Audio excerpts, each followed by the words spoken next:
Thank you very much. Can you hear me? We unmuted? Okay, how's that? Not yet, let's see. Okay. Can you hear me now? Yes, can you hear me?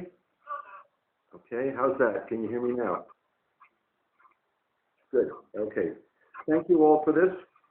It's easy to understand the appeal of international organizations designed to pursue universal principles and values and the common good and to replace war by cooperation. And our first two speakers presented a very strong case for that. But we are also bound by political reality, just as we are bound by gravity in the physical world. Pretending there's no gravity can be very dangerous. International organizations, including the United Nations, are not only flawed, but they embody some of the worst traits of the human condition. Acknowledging this political reality means recognizing that the majority of UN members are dictatorships, warlords, and totalitarian regimes that exploit the myth of common humanity to promote very inhuman policies. Many parts of the organization are corrupt, and bodies such as the UN Human Rights Council do far more harm than good. For decades, the 56 members of the Organization of Islamic Cooperation, the largest single voting bloc in the UN, vetoed any criticism of human rights in Syria, Libya, Saudi Arabia, or Iran. And Putin, like the Soviet predecessors, would never allow an investigation of Russian repression. And the same goes for China and Tibet. I've sat through many depressing meetings of the Human Rights Council in Geneva, listening to officials from Syria and Iran denouncing their enemies, as if the mass killings and poison gas attacks in Ghouta or Aleppo never took place. UN bureaucrats sit passively, and Western diplomats negotiate resolutions and more small compromises based on the holy principle of consensus, not morality. The UN has done nothing to alleviate wars and suffering in Central Africa, North Korea, the Middle East, or elsewhere. The meetings are all about political gamesmanship. And down the road in Geneva, the sessions of the World Health Organization are equally absurd, with the same officials making more or less the same speeches. UNESCO, UNICEF, and other bodies are similarly exploited. I do not deny that there is some good that comes from the UN and other bodies, particularly in the realms of agriculture and health. But these micro accomplishments do not justify closing our eyes to the macro failures on war and peace, international law, human rights, climate change, and gender equality. Pretending that different cultures, perceptions, interests don't exist, and that everyone can be persuaded to do the right thing is a dangerous illusion. Moving to what was just called the third UN. Same is true, and perhaps even more so, the myriad of national aid agencies and powerful NGOs allied with the UN. Primarily, they're interested in making sure to avoid offending their donors. Instead of providing aid, many have given themselves mandates of choosing sides in political and military disputes, often aligning with warlords and dictators. If this is new to you, I suggest reading some of the first-hand accounts, such as Linda Pullman's The Aid Caravan or David Wright's The Bed for the Night. The NGO halo effect has done tremendous damage by protecting officials in the multi-billion-dollar industry from investigation and accountability. Why did it take so long to expose the Oxfam sex scandal in Haiti? Why are Human Rights Watch officials who went to Saudi Arabia to raise money and were silent on the oppression of women and minorities? Why are they still in power, even after they also then embraced Gaddafi as a human rights reformer? Why do people still join Amnesty despite the record of anti-Semitism? The halo effect provides powerful NGOs and aid groups who operate in secret without accountability. If there are any Amnesty members in the audience, you know how the Secretary General is selected, who determines the $300 million annual budget, and how it's being distributed, including massive aid and massive packages for outgoing officials.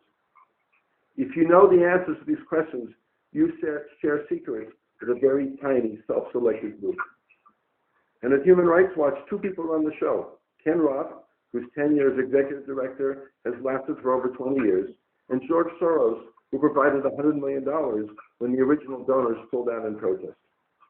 It would be nice to think that the pockets of success are more important than the damage that the UN and the NGO system has fostered.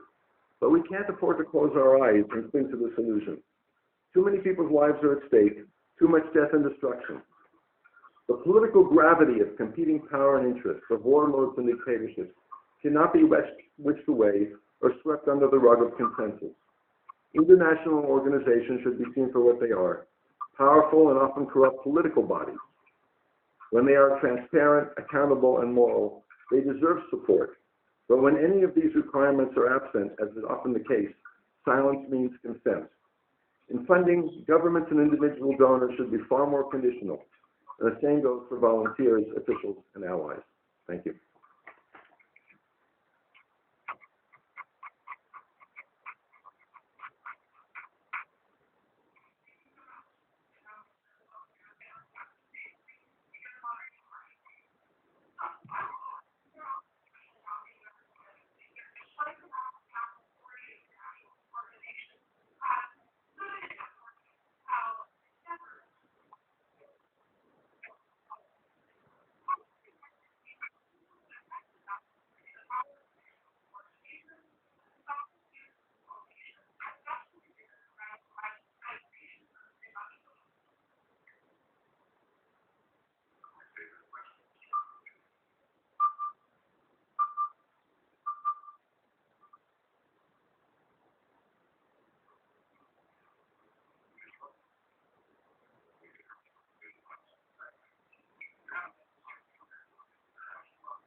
Can you hear me? Can I just jump in here? Okay, I'll respond to a couple of the points that were made. And again, I'm looking at specifics and details where the grand ideas just don't work. One of the points that was made was the importance of information. The United Nations can provide everybody with one common base of information in areas which are important. Well, in the area of humanitarian aid, what's called OCHA, the UN Office for the Coordinator of Humanitarian Assistance, runs something called Relief Web, which is it's like a form of, it's like a wire service, information service that's used very widely by NGOs and UN agencies. The political corruption, the immoral activities that take place there are amazing to anybody who looks at it. It's very much what's called a post-colonial perspective, in which the West democracies are the ones that do everything wrong, and some of the worst dictatorships in the world are ignored or given a free pass. You won't read anything on Relief Web critical of the Syrian regime, for instance, the gassing of people, the terrible destruction that takes place there. That's a huge flaw in the UN informational structure. But because it serves the interests of the majority of the states that are involved in this, then it goes along day to day, and it continues to be seen as a reliable source of information. So we have to look at the details. I want to quote something that Robert Bernstein, the founder of Human Rights Watch, said in an article in the New York Times when he broke with his own organization. He said, "The organization I founded has lost its moral compass." And I think we have to be very careful about distinguishing between the ideals that the UN and the NGOs are founded for, and where a lot of them have been allowed themselves to be pulled off into in the modern era. And the idea that these organizations continue to serve moral purposes.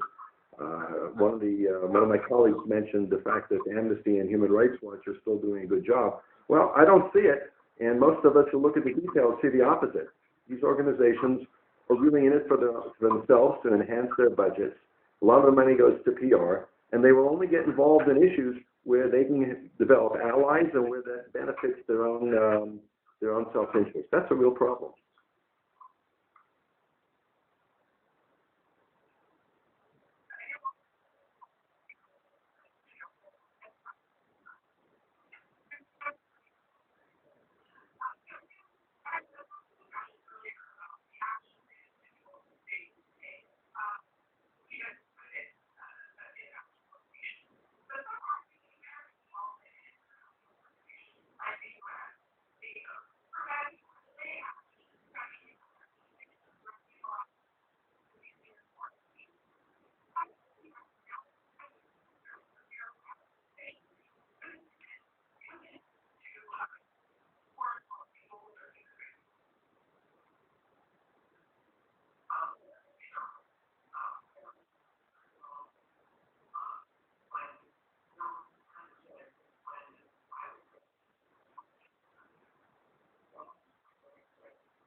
I'm looking at this from a different perspective. In a sense, I'm a few thousand miles away, I think 5,000 miles away from Berkeley right now, sitting in Jerusalem in Israel. And what we see, many of us, Israelis, Palestinians, Egyptians, Jordanians, others, is the lack of American leadership. The UN system may work, does work historically in some ways when the United States is a strong leader. When the United States leads based on its democratic values, is willing to put some risks, take some risks along the way, pay the price of leadership. When the United States can help to form the consensus, and not just the United States, but the democratic world, which is only a small part, perhaps less than a third or quarter, actually, of the UN membership on a good day. Well, the United States has been really out of the game for quite a while, or have a much lower profile. There were different approaches tried by the Bush and Clinton and Bush administrations, but particularly in the last 10 years or so, the Obama administration's philosophy was to lower the profile of the United States, and that meant a lot less leadership. The United States didn't stand up in these forums for the values, but rather withdrew in some ways. And we see that particularly in the Middle East. In some ways, and I think it may sound strange to American ears to hear this, but in that sense, the Trump administration is following the Obama administration.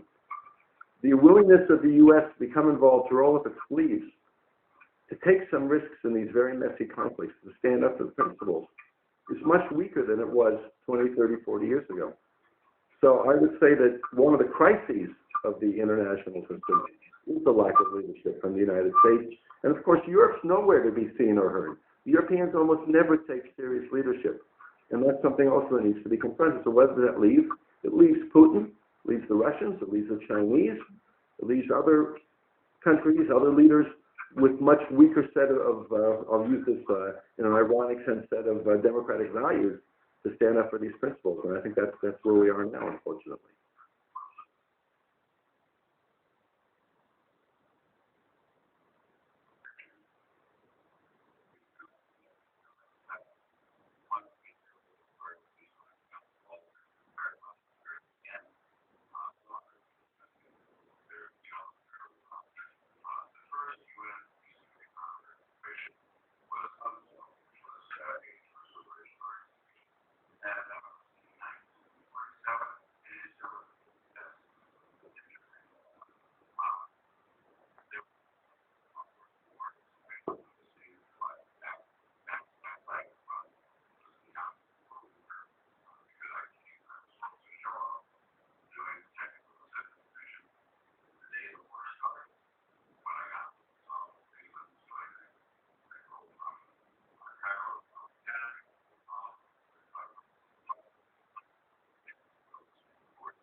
Okay, I'm going to almost unmute the microphone. I think the issue of participation is generally resolved. But again, I sit here in Jerusalem, and Israel's an exception. It's always an exception because there are 56 members, or sometimes 57, of the Organization of Islamic Cooperation. And Israel sits here in the Middle East, but the Middle East part of the United Nations doesn't want anything to do with Israel. And that's been true for the 70 years that UN forces have been here and watching the conflict and not really contributing to resolving it. Then there was an agreement made that Israel would be accepted into something called Western Europe and others, WEOG, which is a strange framework of the UN, but only for Geneva and not for New York, or maybe only for New York and not for Geneva. So the political gamesmanship that takes place in the UN is really very problematic in a lot of these ways. So yes, there is, on paper, every country has a vote, but in fact, I think what's more important than the individual countries are the voting blocs. And there, the democratic countries are always outnumbered, and you very easily get blocs and majorities that promote policies which are really the antithesis of the values that were articulated in San Francisco in 1945 and we continue to hear and believe in, but are very often not the ones that are being implemented in this process. Again, my general principle here is not to say throughout the UN system, but let's be much more aware of the flaws and much more circumspect. And I think in this sense, what Nikki Haley is doing, and I'm not sure whether she gets instructions or if she listens to the instructions or if the instructions change every 10 minutes, but by focusing on trying to improve the UN, to reform the UN, there's a lot to reform. It's been neglected for many years. I think there's an important progress that's taking place there.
I'll agree that it's a flawed system. I think we have no disagreement on that.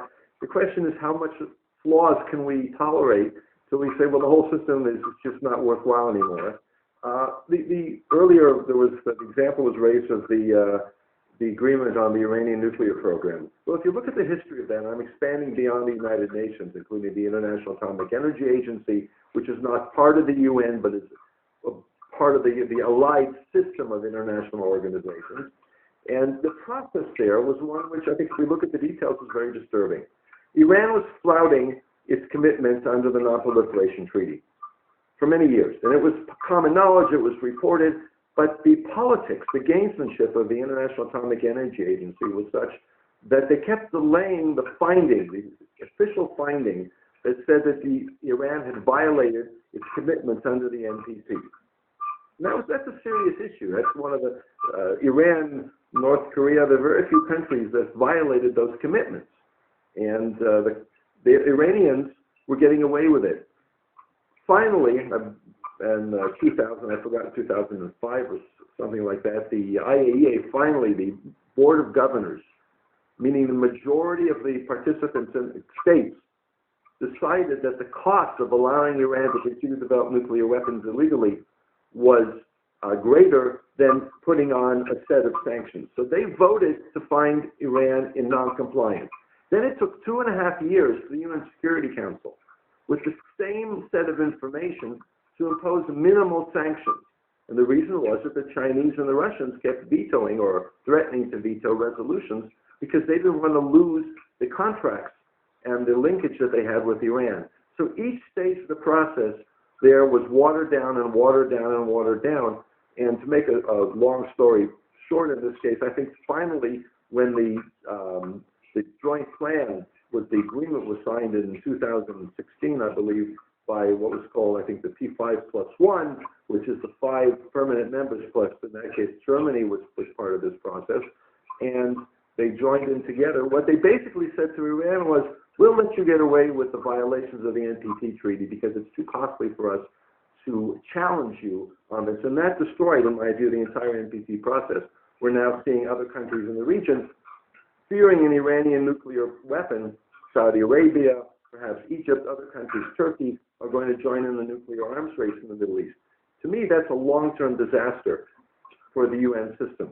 As each structure waited for this consensus and watered down, it was really a very blatant violation of an important treaty that had worked for 25, 30, 35 years in preventing the spread of nuclear weapons around the world.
I understand also the reasons for the question and this desire for having some way to make the world a safer place.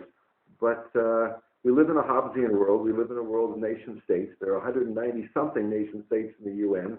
A large number of them have armies, have military forces, have their own goals and objectives. And if the UN gets too involved in this process, it's just going to end up increasing the level of violence. The UN at best can provide symbolic peacekeeping forces, and I think that's important. The example of Israel and Lebanon was raised. There's a UN peacekeeping force also in the Golan Heights. And when the two parties, or the parties and sometimes more than two, when the parties involved see the UN as providing an important buffer zone, an ability to keep the peace and a means of communications, you can avoid accidental conflict. When one or more of the parties decides it wants to go to war, there's nothing the UN can do about it, and the best thing the UN can do in those cases is to get out of the way. We've had the case in the Golan Heights during the period when the ISIS took over the border area between Israel and Syria, and the UN, all the UN troops came into Israel for protection because they were targets. They could not provide any kind of viable peacekeeping capability. So one has to always remember the limitations on those forces, and they do play that symbolic role. They can play a conducive role when the parties need it, but beyond that, let's be much more careful about use of force for an international body. It just doesn't work.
think one of the problems with the EU, well, there are a number of them, but first of all, the structure, the foreign policy structure in the EU is very weak. Most of the EU foreign policy officials are what's called in British Brexit, pre-Brexit, post-Brexit, seconded. They're not really officials of the EU. There's a small group that are, but they are essentially part of their own government's foreign policy structure. They lack the various levels that are required for a real foreign policy, effective foreign policy analysis and implementation. Intelligence. You've got to have a massive intelligence capability, especially today. Satellite imaging and all sorts of other means of gathering intelligence that sovereign countries have and are reluctant to share with others. So the EU, as the EU, has some of these pieces, but it's really, if you look at the details, and I've had very close interaction with the EU foreign policy structure on the Middle East issues, and they're really relying on secondary and tertiary sources, on journalists, on NGOs, on other sources which are not reliable, which are not credible. And that's not a very effective way to play a role in the international arena. The EU still defines itself, and I listened to I think she's got a very long title, Vice President for International Foreign Affairs and Security, Federica Mogherini. Listen to her speeches, and they more or less come down to the same set of slogans which talk about normative foreign policy. It's a fact of life in the world at any time that the ability to use force in order to maintain one's vital interest, to support one's vital interest, is important. Well, the Europeans aren't able to project that kind of deterrence capability in force. So until they have that, I think it's going to be very difficult to see the EU as playing a central role in leadership, which is, as I said earlier, I think so very much lacking in the UN structure.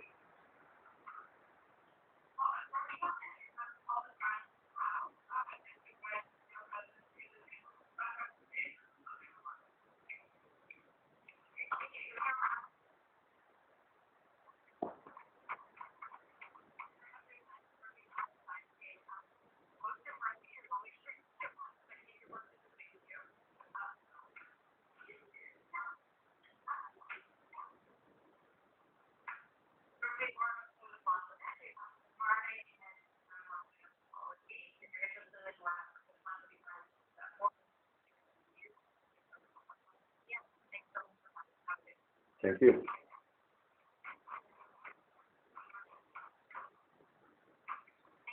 Thank you. We'll over and out. Thank you so much for Skyping in. I was kind of crazy.